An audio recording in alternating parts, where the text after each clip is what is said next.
Brazil দলে ফিরবে করে শেষ পর্যন্ত ফেরা হচ্ছে না নেইমার জুনিয়রের। সবশেষ ২০২৩ সালে ব্রাজিলের জার্সিটা গায়ে তুলেছিলেন দেশের ইতিহাসের সর্বকালের সর্বোচ্চ এই গোলদাতা।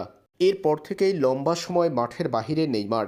বেশ কয়েকবার ক্লাব ফুটবলে দেখা গেলেও ব্রাজিল জাতীয় দলের জার্সিতে নেইমারকে দেখা যায়নি অনেক দিন ধরে। কার্লো আনচেলত্তি তারকা ব্রাজিলিয়ান এই ফরওয়ার্ডকে দলে ফেরানোর পক্ষে থাকলেও বারবার চোট নেইমারকে ফিরতে দিচ্ছে না ব্রাজিলের স্কোয়াডে। বর্তমানে হাঁটুর অস্ত্রোপচারের পর পুনর্বাসন প্রক্রিয়ার মধ্যে আছেন নেইমার জুনিয়র। ২০২৬ বিশ্বকাপে ব্রাজিলের স্কোয়াডে তারকা এই ব্রাজিলিয়ানকে দেখা যাবে কিনা সেই প্রশ্ন অনেক দিনের। এবার দারুণ এক স্বস্তির খবর এলো নেইমারের বর্তমান ক্লাব সান্তোসের কোচের কাছ থেকে। সান্তোসের কোচ জুয়ান পাবলো দিয়েছেন দারুণ সুখবর।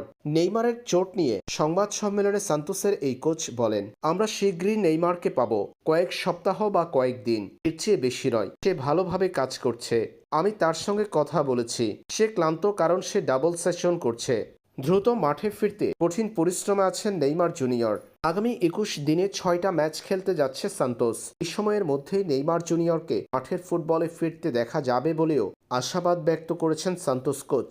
সান্তোস কোচের এই কথা সত্যি হলে নেইমারকে দেখা যাবে ব্রাজিলের স্কোয়াডে। বিশ্বকাপের আগে মার্চে ২টা আন্তর্জাতিক প্রীতি ম্যাচ খেলবে ব্রাজিল। এরপর মেতে বিশ্বকাপের স্কোয়াড ঘোষণা করবে সেলেসাউদের কোচ কার্লো আনচেলত্তি।